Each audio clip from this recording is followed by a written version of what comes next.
Hey guys, it's me, Imp, and welcome to a small strategy video that I wanted to do, specifically to outline some plans that I have for the people who are participating in Project Suffrage.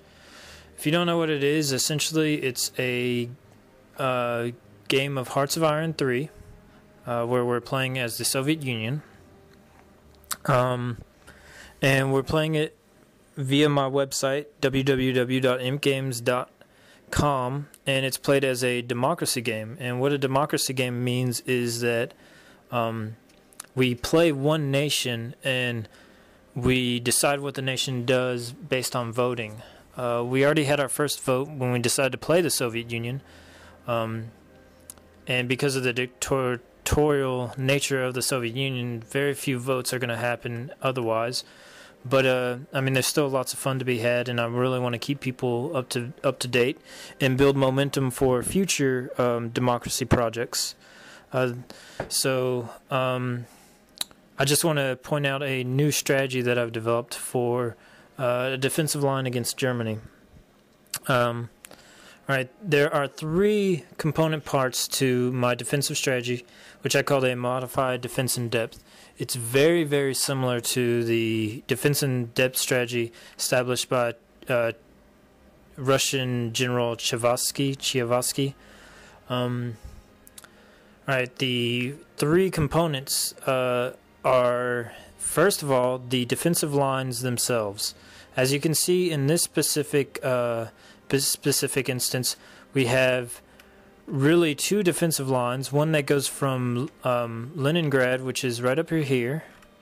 Leningrad right there, and goes all the way down to Odessa, which is right down there. The other one branches off around Lvov. Yeah, there's Lvov.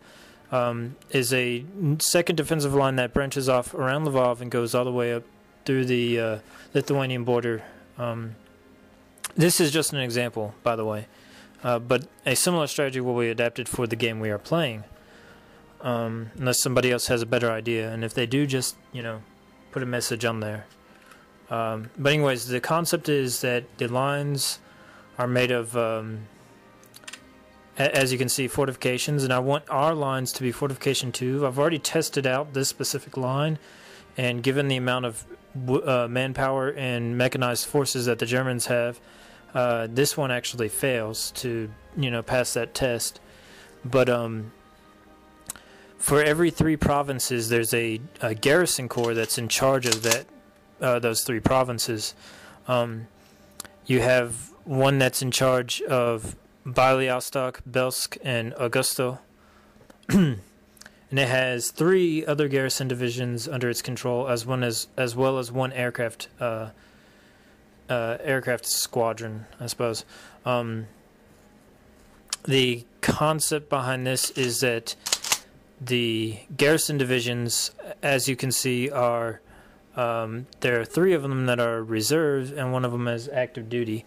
This allows them to be able to respond to surprise attacks if you're not mobilized to some extent. Whereas, when they're fully mobilized, they're really, hopefully, hard to push out of there. Okay, so what I would do is, alright, let's take a look. Now you can see these, hold on. Sorry about that, we live right next to a fire station, so anyhow, you can see the spider web of defenses that make up the front line for the Frontier Theater, and you can take a look there and see the actual theater itself.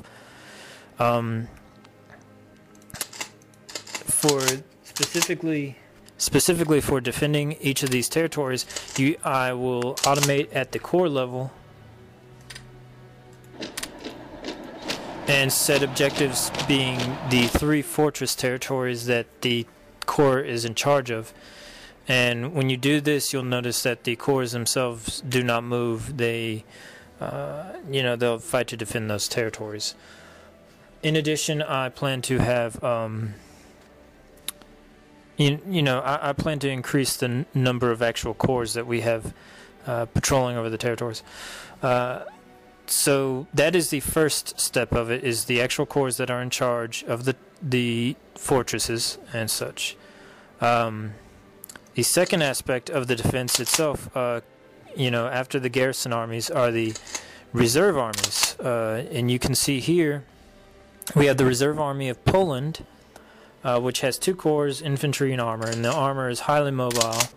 And the reserve armies are there to react to enemy breakthroughs, like if tanks break through and then very quick tanks are trying to go up here.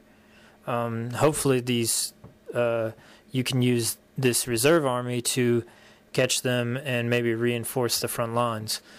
Now I don't expect especially the first front line, I expect it to almost entirely break, just given the amount of manpower and firepower that the Germans put there. But hopefully by the second or third front line they should falter. So those are the first of the 2 components, is that the actual lines themselves and the various reserve armies, like here, the various reserve armies that would reinforce the front lines. The third portion of my military strategy, dealing with these lines, and it might change and evolve, because this third portion is really its own thing, but are what I've termed red armies, which are just offensive units. And in this specific game, I've been building up their experience by invading other countries.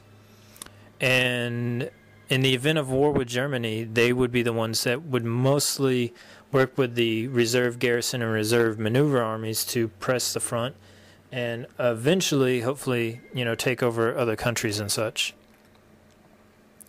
And that's pretty much the entirety of my plan for defending against Nazi Germany. If you have any other ideas or things you want to see me do, leave a comment on the actual main page of the video, and I'll provide a link right over here, somewhere right here where my cursor's going crazy. So, yeah. All right, thanks for watching.